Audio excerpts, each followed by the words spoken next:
అందరికన్నా ముఖ్యంగా ఈ సభకు ఇక్కడ విచ్చేసిన తెలుగుదేశం పార్టీ కార్యకర్తలు, జనసేన పార్టీ కార్యకర్తలకి నా శుభాభినందనలు. చాలామందికి డౌటు, అసలు వీడు ఎందుకు వచ్చాడు ఇక్కడికి? తెలుగుదేశంలో లేడు, జనసేనలో లేడు, ఇంకా ఏ పార్టీలో చేరలా, మొన్నే దరిద్ర పార్టీని వదిలేశాడు.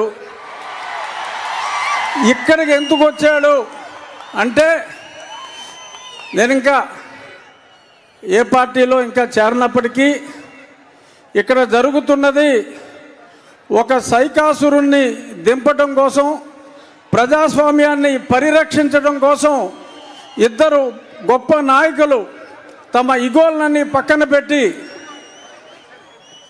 ఒక స్టేజ్ మీదకి వచ్చి ఆ దుర్మార్గుణ్ణి అంతం చేయడానికి, ప్రజాస్వామ్యాన్ని రక్షించడానికి వచ్చారు. ఒక ప్రజాస్వామ్య రక్షకులు ఒక స్టేజ్ మీద ఉన్నప్పుడు వారికి అభినందనలు తెలియజేయడానికి, పైగా ఇది నా నియోజకవర్గం కాబట్టి అందుకని నేను ఇంకా ఏ పార్టీలో చేరకపోయినా ఇక్కడ ఉన్నా.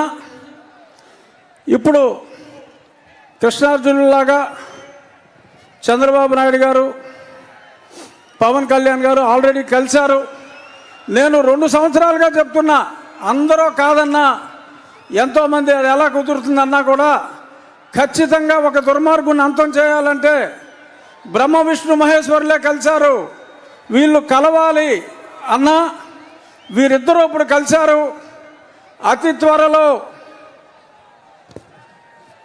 నా ఆకాంక్ష కృష్ణార్జునులై వీరిద్దరూ కురుక్షేత్రంలో ఈ 151 మంది అంటే అభినవ కౌరవులు 151 వీళ్ళందరినీ తుదముట్టించే కార్యక్రమంలో ఆనాడు ఆ జెండా మీద, కాషాయ జెండా మీద కపిరాజు ఉంటే నేను ఊహించేది నరేంద్ర మోడీ గారిని, తప్పకుండా పవన్ కళ్యాణ్ గారు అహర్నిశలు మొన్నే చెప్పారు, తిట్లు తిన్నా నేను వదిలేది లేదు అని. తప్పకుండా రాబోయే 4-5 రోజుల్లో ఒక గొప్ప అద్భుత సృష్టికి అంకురార్పణ జరిగి ఇప్పుడు మనల్ని సర్వనాశనం భ్రష్టు పట్టించిన వ్యక్తి చరిత్ర పుటల్లో కలిసిపోయే సమయం వచ్చింది. నేను రోజు మిమ్మల్ని 1 గంట సేపు వాయించేస్తున్నా రచ్చబండల పేరు చెప్పి. ఆ చెప్పినవన్నీ కాకుండా మనకి అమరావతిని సర్వనాశనం చేసిన ముఖ్యమంత్రి 3 క్యాపిటల్స్ అన్నాడు, ఏది అడ్రస్ లేదు. సరే మొన్న ఫ్లోటింగ్ బ్రిడ్జ్ చేస్తే అది పోయింది. కుప్పానికి నీళ్ళు ఇచ్చాడంటే అది వినోదం సినిమాలో ఊటీటీ బ్యాంక్ లాగా అలా గేటు పెట్టి మళ్ళీ పట్టుపోయారు. అంతా మోసం, దగా. రాజధాని లేని ఈ రాష్ట్రానికి ఈ ముఖ్యమంత్రి తీసుకొచ్చిన ఒక ఘనత ఏంటంటే ఆంధ్రప్రదేశ్ని ఒక క్యాపిటల్ చేశాడు. దేనికిరా అంటే డ్రగ్ క్యాపిటల్ ఆఫ్ ఇండియా చేశాడు. ఎక్కడ ట్రక్ దొరికినా అది ఆంధ్రప్రదేశ్ నుంచే బయలుదేరుతుంది. డ్రగ్స్ దొరికితే మరి ఇక్కడ కాకినాడ పోర్టుకు వచ్చి ఎవరో ఆషికి ట్రేడింగ్ అని దానికి ట్రేసెస్ అన్నీ కూడా మనం చూసాం. డ్రగ్ ఆంధ్రప్రదేశ్ని రాజధానిగా చేశారు తప్ప ఈయన చేసిన అభివృద్ధి ఏమాత్రం లేదు. మహిళలు తాలిబొట్లు తెగిపోతున్నాయి పటాపటా పటాపటా. ఆ చెత్త మందు తాగి 60 రూపాయల మందు 200 రూపాయలు ఇచ్చినట్టే ఇచ్చి మీ జేబులు గుల్ల చేస్తున్నాడు.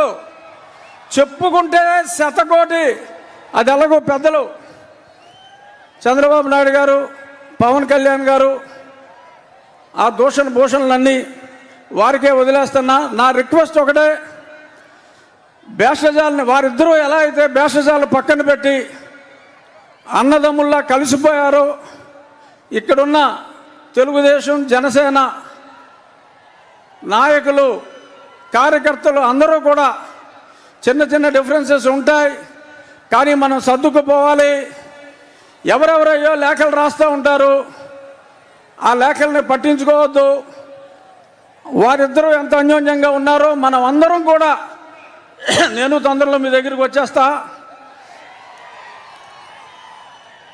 ఎప్పుడు మా ఈ సాక్షి పేపర్లో ఇంట్లో రాస్తూ ఉంటారు, ఊరికనే ఆయన టికెట్ ఇవ్వడు, ఈయన టికెట్ ఇవ్వడు. ఆడ పని అవుట్ అని మాట్లాడుతూ ఉంటారు. వాళ్ళిద్దరు ఎదురుగుండానే చెప్తున్నా, మళ్ళీ నరసాపురంలో ఇదే కూటమి నుంచి నేను పోటీ చేస్తున్నా. ఇంతకంటే పెద్ద సభ మళ్ళీ వారిద్దరి సమక్షంలోనే అప్పుడు నేను కండక్ట్ చేస్తా. ఇప్పుడు నేను వెనకాల ఉన్నా, అప్పుడు నేను ముందుంటా, నేను కండక్ట్ చేస్తా. ఎందుకంటే ఇప్పుడు నేను ఏ పార్టీలో లేను కాబట్టి వెనకాల ఉన్నా. చాలామంది ముందున్నారు. ఇంకా పార్టీల్లో చేరబోయినప్పటికీ మరి కొంత చొరవ తీసుకుని జై తెలుగుదేశం, జై జనసేన, జై బీజేపీ. Thank you. ఇప్పుడు పార్లమెంటు మాజీ సభ్యులు, సీనియర్ నాయకులు శ్రీ పవన్ కళ్యాణ్ గారు